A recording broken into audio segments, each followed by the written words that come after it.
Γεια σας και πάλι. Στο σημερινό βίντεο θα δούμε μια μικρή παρουσίαση του OneDrive της Microsoft, που είναι αντίστοιχο με το Google Drive, και στη συνέχεια θα δούμε πώς μπορούμε μέσα από το OneDrive να δημοσιεύσουμε ένα αρχείο στο blog μας. Η πρώτη μας κίνηση είναι να συνδεθούμε το λογαριασμό στο OneDrive.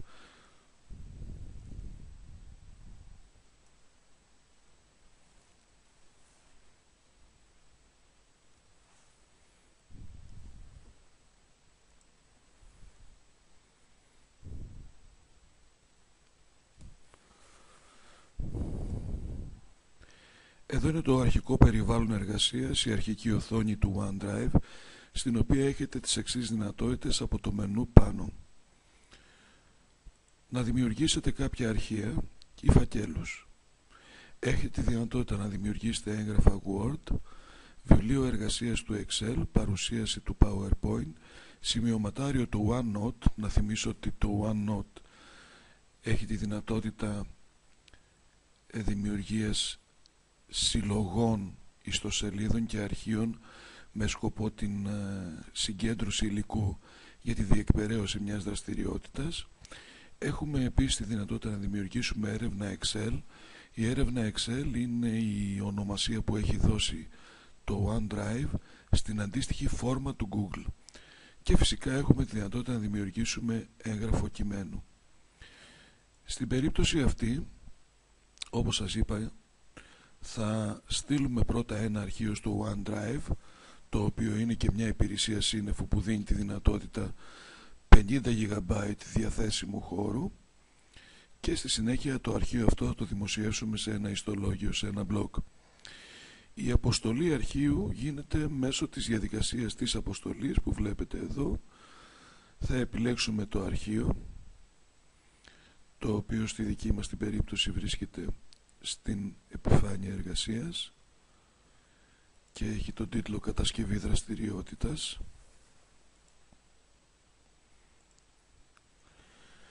Και αρχίζει, όπως βλέπετε, η διαδικασία ανάρτησης του συγκεκριμένου αρχείου στο OneDrive,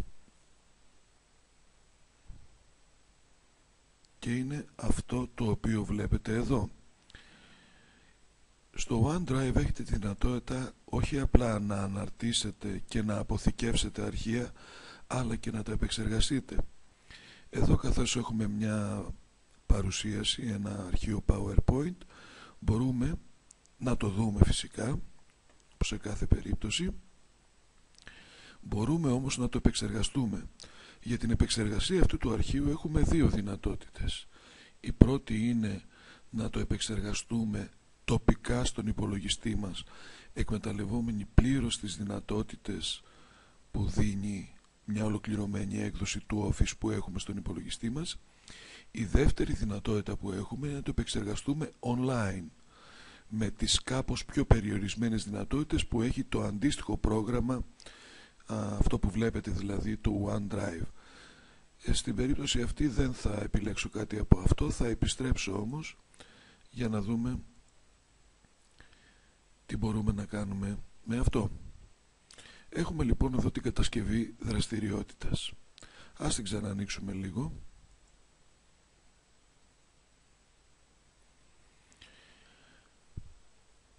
Αφού την επεξεργαστώ και την ολοκληρώσω έτσι όπως ακριβώς θέλω να τη δημοσιεύσω τώρα σε ένα blog. Το blog που έχουμε, το ιστολόγιο που έχουμε, το έχουμε δημιουργήσει στην πλατφόρμα Blogger της Google. Το έχουμε ονομάσει Αμοδόχο. Σε άλλο βίντεο θα σας δείξω πώς δημιουργούμε ιστολόγιο στην πλατφόρμα του Blogger. Προς το παρόν, ας επιστρέψουμε στο OneDrive και από την ενότητα αρχείο επιλέγουμε κοινή χρήση. Στην κοινή χρήση μας δίνει τη δυνατότητα να έχουμε κοινή χρήση του συγκεκριμένου αρχείου με άλλα άτομα, τα οποία μπορούμε να προσκαλέσουμε μέσω του ηλεκτρονικού ταχυδρομείου, ή να το ενσωματώσουμε σε ιστολόγιο, όπως σας είπα, ή σε μια ιστοσελίδα. Θα επιλέξω λοιπόν αυτή τη δεύτερη δυνατότητα της ενσωμάτωσης, και Όπως βλέπετε μου ζητάει να δημιουργήσει έναν κώδικα τον οποίο θα αξιοποιήσω κατά την δημοσίευση του συγκεκριμένου αρχείου, κατά την ενσωμάτωση του συγκεκριμένου αρχείου στο ιστολόγιο, όπως σας είπα. Ας δημιουργήσουμε λοιπόν εδώ τον κώδικα. Μου ζητάει να επιλέξω τη διάσταση με την οποία θέλω να εμφανίζεται το συγκεκριμένο αρχείο στο ιστολόγιό μου. Στην περίπτωση αυτή θα επιλέξω μια από τις μικρότερες και εδώ κάτω δημιουργεί τον συγκεκριμένο κώδικα, τον οποίο πολύ απλά εγώ θα αντιγράψω. Στην ουσία έχω τελειώσει τη διαδικασία μου από αυτήν εδώ την ενότητα από το OneDrive. Ας πάμε λοιπόν στο blog. Στο blog που έχουμε, στο ιστολόγιο που έχουμε, ζητώ νέα ανάρτηση. Ονομάζω την ανάρτηση, στην περίπτωσή μας, δημοσίευση από το OneDrive της Microsoft.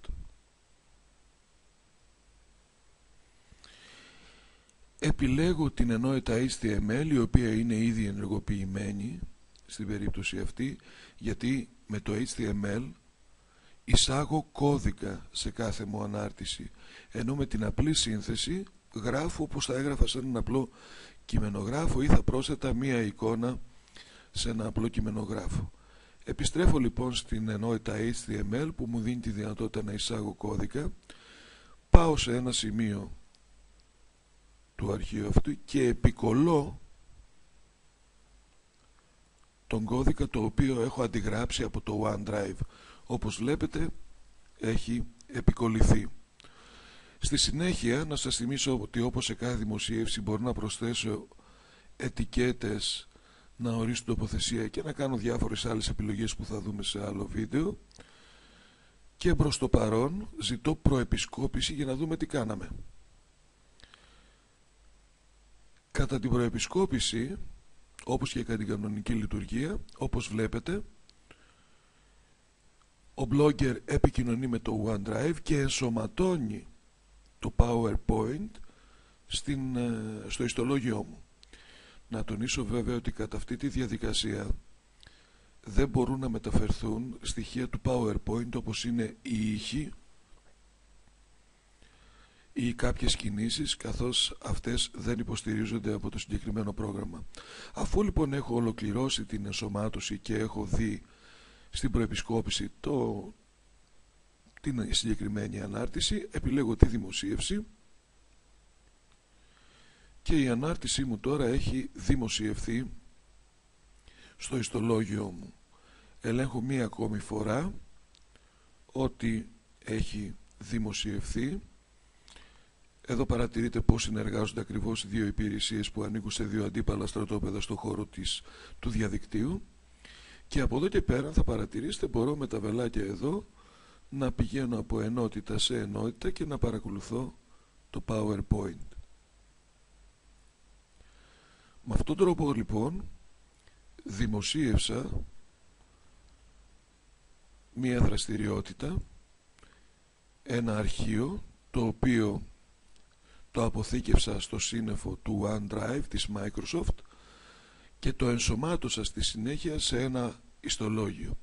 Αυτό, επαναλαμβάνω, θα μπορούσε να γίνει και με μια ιστοσελίδα, κάτι δηλαδή που είναι κάπως πιο ας πούμε εξεζητημένο σε σχέση με το ιστολόγιο που είναι μια πρώτη μορφή ιστότοπου που μπορεί να αποκτήσει κανείς. Ταυτόχρονα όμως ήθελα ακριβώς να σας δείξω τις μεγάλες δυνατότητες που παρέχει το OneDrive της Microsoft, όπως ακριβώς και το Drive της Google, για την αποθήκευση online αρχείων, αρχεία που έχουμε τη δυνατότητα συνέχεια να τα δούμε από οποιοδήποτε υπολογιστή, απλά συνδεόμενοι με το λογαριασμό μας. Ευχαριστώ πάρα πολύ που με παρακολουθήσατε.